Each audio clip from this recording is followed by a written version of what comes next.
Hello అండి, అందరికీ నమస్కారం. నేను Swetha Suryakumari. Welcome to Surya journal. నీ నవ్వు చెప్పింది నాతో, నేనెవ్వరో ఏమిటో,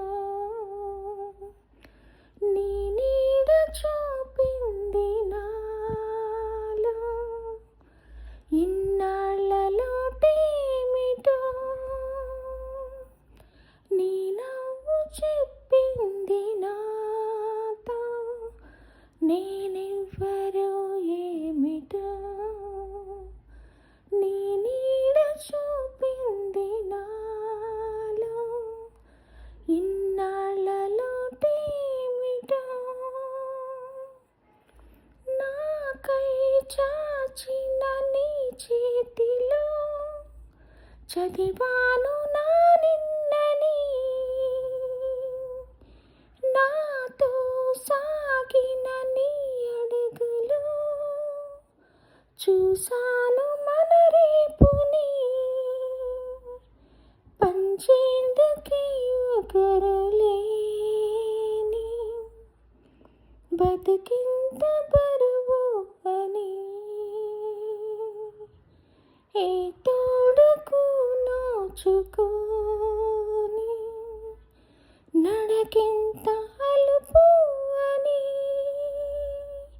అంతం చిత్రంలో నటి ఊర్మిళతో కలిసి మన్మధుడు నాగార్జున ఈ పాటలో పలికించిన హావభావాలు అపురూపం. అమ్మాయిల గుండెల్లో చెరగని ముద్ర వేసిన నాగార్జున రూపం ఇక్కడి నుంచే మొదలని కొందరు చెబుతారు. అక్కినేని నాగార్జున అనే కంటే మన్మధుడు నాగార్జున అంటేనే అందరికీ నచ్చుతుంది. లెజెండరీ స్టార్ అక్కినేని నాగేశ్వరరావు నట వారసత్వాన్ని ముందుకు నడిపిస్తున్న నాగార్జున అంటే తెలియని వారుండరు. ముఖ్యంగా నాగార్జున పేరు గుర్తుకు వస్తే సైకిల్ చైన్ పట్టుకుని తిప్పుతూ, ఎర్రని కళ్ళతో అన్యాయం చేసిన వారిపై తిరగబడుతూ, చైన్తో భరతం పట్టిన శివ చిత్రం గుర్తుకు వస్తుంది. ఆయన ఎన్ని చిత్రాల్లో నటించిన శివ చిత్రం ఎప్పటికీ ప్రత్యేకమని చెప్పాలి. పెద్దగా మాటలుండవు, కళ్ళతో మొహంలో కనిపించే హావభావాలు చూడడం ప్రేక్షకులకు ఎంతో ఇష్టం. ఈ చిత్రం సాధించిన విజయం ఈనాటికి పదిలంగా నిలిచి ఉంది. బిగ్ బాస్ వ్యాఖ్యాతగా మరింత చేరువైన నాగార్జున 100కు పైగా చిత్రాల్లో నటించి తనకంటూ ప్రత్యేక స్థానాన్ని సంపాదించారు. బాల నటుడిగా 1967లో సుడిగుండాలు చిత్రంలో నటించిన నాగార్జున 1986లో విక్రమ్ చిత్రంతో హీరోగా వెండి తెరకు పరిచయమయ్యారు. అక్కినేని నాగేశ్వరరావు తనయుడిగా చిత్రసీమకు వచ్చిన నాగార్జున అతి కొద్ది కాలంలోనే ప్రత్యేకమైన ఇమేజ్ను సొంతం చేసుకున్నారు. 1986లో 4 చిత్రాల్లో నటించిన నాగార్జునకు మజ్ను చిత్రంతో చక్కటి గుర్తింపు లభించింది. 1987లో తండ్రి నాగేశ్వరరావుతో కలిసి నటించిన కలెక్టర్ గారి అబ్బాయి చిత్రం అఖండ విజయం సాధించింది. తర్వాత వచ్చిన అగ్నిపుత్రుడు, కిరాయి దాదా, ఆఖరి పోరాటం, చిన్నబాబు తదితర చిత్రాలు మంచి పేరు తెచ్చిపెట్టాయి. 1988లో వచ్చిన జానకిరాముడు చిత్రం సంగీతపరంగా, కథాపరంగా మంచి విజయాన్ని అందించింది.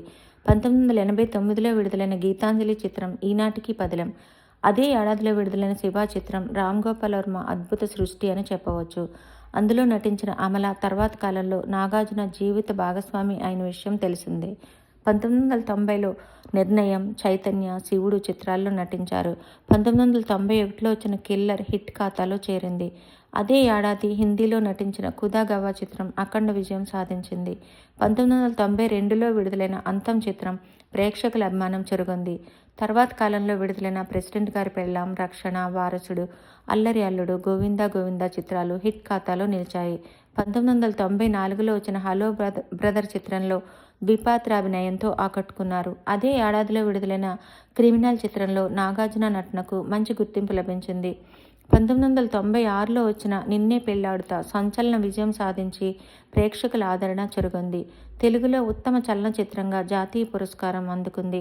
1997లో కె. రాఘవేంద్రరావు దర్శకత్వంలో వచ్చిన అన్నమయ్య చిత్రం సాధించిన విజయం మాటలకందనిది. ఈ చిత్రానికి ఉత్తమ నటుడిగా నంది పురస్కారం, ఉత్తమ నటుడిగా ఫిలింఫేర్ అవార్డు లభించాయి. తర్వాత వచ్చిన చంద్రలేఖ, సీతారామరాజు, రాబోయే చందమామ, నువ్వు వస్తావని, నిన్నే ప్రేమిస్తా, ఆజాద్, ఆకాశ వీధిలో, స్నేహం అంటే ఇదేరా, సంతోషం తదితర చిత్రాలు విజయం సాధించాయి. 2002లో వచ్చిన మన్మధుడు చిత్రం అతి పెద్ద విజయం సాధించింది. శివమణి, నేనున్నాను, మాస్, సూపర్, శ్రీరామదాస్ తదితర చిత్రాల్లో నాగార్జున నటనకు మంచి గుర్తింపు లభించింది. 1997లో నాగార్జున నటించిన నిన్నే పెళ్లాడుతా చిత్రానికి తెలుగులో ఉత్తమ చిత్రంగా జాతీయ చలనచిత్ర పురస్కారం లభించింది. 1998లో అన్నమయ్య చిత్రంలో ఆయన నటనకు జాతీయ స్థాయి ప్రత్యేక జ్యూరీ పురస్కారం, 2002లో మన్మధుడు చిత్రానికి నంది పురస్కారం, 2002లో సంతోషం చిత్రానికి ఉత్తమ నటుడిగా నంది పురస్కారం, 2006లో శ్రీరామదాసు చిత్రంలో నటించిన నాగార్జునకు ఉత్తమ నటుడిగా పురస్కారం, 2011లో రాజన్న సినిమాకు నంది ప్రత్యేక జ్యూరీ పురస్కారం, 2013లో షిర్డీ సాయి చిత్రానికి ఉత్తమ నటుడిగా ప్రత్యేక జ్యూరీ పురస్కారం లభించాయి. అగ్రనటుడు అక్కినేని వారసుడిగా చిత్రసీమకు వచ్చిన నాగార్జున తక్కువ సమయంలోనే తనకంటూ ప్రత్యేక గుర్తింపు సొంతం చేసుకున్నారు.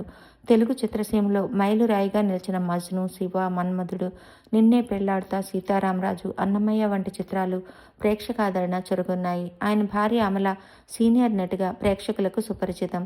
అక్కినేని వారసత్వం అందిపుచ్చుకుని కుమారులు నాగ చైతన్య, అఖిల్ చిత్రసీమలో తమదైన శైలిలో రాణిస్తున్నారు.